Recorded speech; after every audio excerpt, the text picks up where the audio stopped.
शनिदेवाची कथा. शनिदेवाला हिंदू पौराणिक कथांमधील सर्वात महत्त्वाच्या देवतांपैकी एक मानले जाते.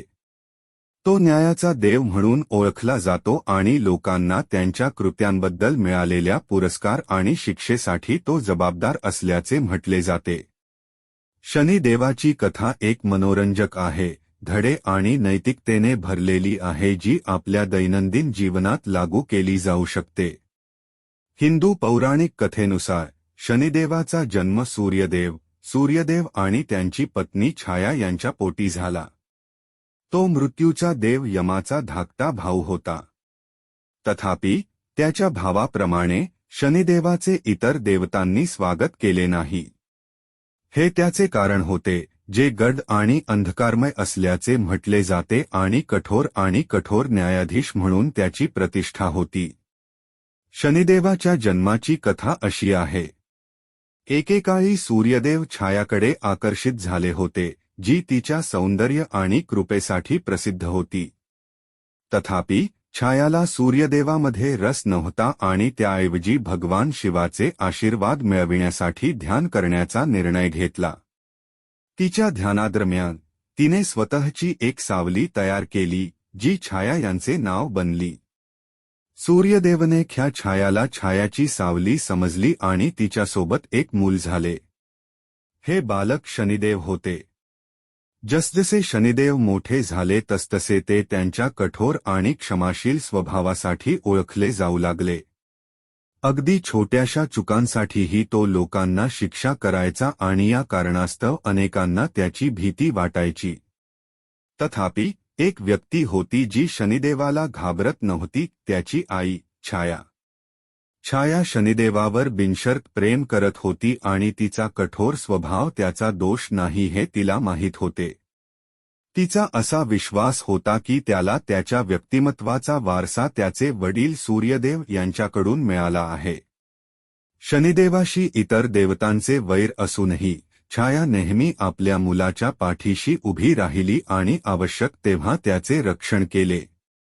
कालांतराने शनिदेव एक शक्तिशाली आणि न्यायी न्यायाधीश म्हणून ओळखले जाऊ लागले. लोक त्याच्याकडे सल्ला आणि मार्गदर्शनासाठी येत असत आणि तो त्यांना नेहमी प्रामाणिक आणि सत्य उत्तरे देत असे. त्यांचा असा विश्वास होता की प्रत्येकाला त्यांच्या कृतीसाठी जबाबदार धरले पाहिजे आणि तुम्ही कोणीही असाल तरीही न्याय मिळाला पाहिजे. शनिदेवाच्या बुद्धी आणि न्याय स्वभावावर प्रकाश टाकणाऱ्या अनेक कथा आहेत. सर्वात प्रसिद्ध कथांपैकी एक म्हणजे राजा विक्रमादित्यची कथा. राजा विक्रमादित्य त्याच्या शहाणपणासाठी आणि न्यायासाठी ओळखला जात होता, परंतु त्याला शनिदेवाच्या ज्ञानाची परीक्षा घ्यायची होती. त्याने शनिदेवाला आपल्या राज्यात आमंत्रित करण्याचा निर्णय घेतला आणि त्यांना अनेक कठीण प्रश्न विचारले. शनिदेव सर्व प्रश्नांची अचूक उत्तरे देऊ शकले आणि राजा विक्रमादित्य त्याच्या ज्ञानाने आणि बुद्धीने प्रभावित झाला.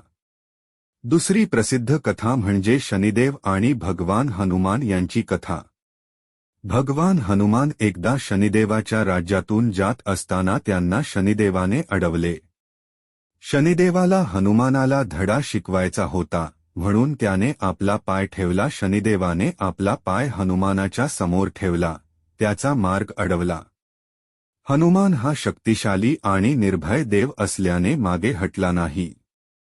त्याऐवजी त्याने शनिदेवाचा पाय उचलला आणि त्याचा मार्ग मोकळा करून तो बाजूला केला. हनुमानाच्या सामर्थ्याने आणि धैर्याने शनिदेव प्रभावित झाले आणि त्यांनी त्याला नशीब आणि भाग्याचा आशीर्वाद दिला. त्यांची कठोर प्रतिष्ठा असूनही शनिदेव त्यांच्या परोपकारी स्वभावासाठी देखील ओळखले जातात. तो एक देव मानला जातो जो कठोर परिश्रम करतो आणि प्रामाणिक राहतो आणि जे फसवणूक करतात किंवा शॉर्टकट घेतात त्यांना शिक्षा करतात. अनेक लोक शनिदेवाचा आशीर्वाद मिळविण्यासाठी आणि त्यांचा क्रोध टाळण्यासाठी त्यांची पूजा करतात. शनिदेवाच्या उपासनेशी संबंधित अनेक विधी आणि परंपरा आहेत. महाराष्ट्रातील शनी शिंगणापूर मंदिर हे सर्वात लोकप्रिय मंदिरांपैकी एक आहे, जे शनिदेवाला समर्पित आहे.